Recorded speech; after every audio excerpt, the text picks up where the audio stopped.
ഒമാനിലെ ഏറ്റവും അടിപൊളിയായിട്ടുള്ള ടൂറിസ്റ്റ് പ്ലേസുകൾ ഒരു 10 നമ്മൾ എടുക്കുകയാണെങ്കിൽ അതിൽ ഒരു സ്ഥാനം പിടിച്ചിട്ടുള്ള മെയിൻ ലൊക്കേഷൻ തന്നെയാണ് നമ്മൾ ഇന്ന് പോകാൻ ഉദ്ദേശിക്കുന്ന ഒമാനിലെ ഭീമ സിങ്ക് ഹോൾ എന്ന് പറയുന്നത്. മസ്കറ്റിൽ നിന്ന് ഏകദേശം ഒരു 127 കിലോമീറ്റർ പോയി കഴിഞ്ഞാൽ നമുക്ക് ഈ സ്ഥലത്ത് എത്താം. വർഷങ്ങൾക്ക് മുമ്പ് വലിയൊരു ഉൽക്കവീനുണ്ടായ അഗാധമായ ഗർത്തം എന്നതിലുപരി നല്ല കണ്ണീര് പോലത്തെ അടിപൊളി വെള്ളം തന്നെയാണ് നമ്മളിവിടെ വന്നു കഴിഞ്ഞാൽ നമുക്ക് എക്സ്പീരിയൻസ് ചെയ്യാൻ പറ്റുക. ഫ്രണ്ട്സായിട്ടോ ഫാമിലിയായിട്ടൊക്കെ വന്ന് അത്യാവശ്യം സ്പെൻഡ് ചെയ്യാനുള്ള സംഭവങ്ങളൊക്കെ കൂടി ഉണ്ട്. അതുകൂടാണ്ട് തൊട്ടടുത്ത് തന്നെയാണ് ബീച്ച് എന്ന് പറയുന്നത്. ഏകദേശം ഒരു 600 മീറ്റർ പോയി കഴിഞ്ഞാൽ ബീച്ച് തന്നെയാണ്. നീന്തൽ അറിയുന്ന ആളുകളെ സംബന്ധിച്ച് ഇവിടെ അത്യാവശ്യം വൈഡ് ആയിട്ടുള്ള കുറച്ച് ഏരിയയും കാര്യങ്ങളുണ്ട്. അവർക്ക് നന്നായിട്ട് നീന്തി തുടിക്കാം. പിന്നെ ചില ഏരിയകളിൽ കുറച്ച് ഡീപ്പാണ്, അപ്പോൾ അതൊന്ന് ശ്രദ്ധിച്ചാൽ മാത്രം മതി.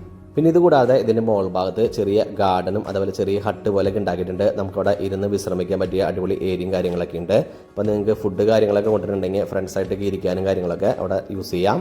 എൻ്റെ ഒരു അഭിപ്രായത്തിൽ മസ്കറ്റ് പോകണ എല്ലാവരും ഈ ഉൽക്കവീനുണ്ടായ പോണ്ട് എന്തായാലും ഒന്ന് എക്സ്പീരിയൻസ് ചെയ്യേണ്ടത് തന്നെയാണ്.